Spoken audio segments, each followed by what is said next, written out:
కూడా మనోభావాలు దెబ్బతిన్నాయి.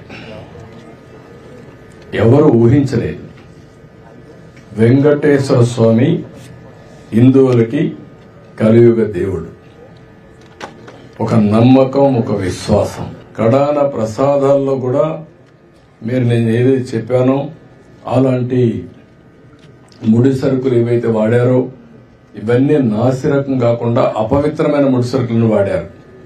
ఆ విషయమే ఈరోజు టీటీడీ కూడా ఎంక్వైరీ చేసినప్పుడు, టెస్టులు చేసినప్పుడు బయటపడిన వాస్తవాలివి. విచారణ ప్రారంభించాం. ఇప్పటికే చాలా వరకు ఇంప్రూవ్మెంట్స్ వచ్చాయి. దీన్ని లాజికల్ గా తీసుకెళ్తాం.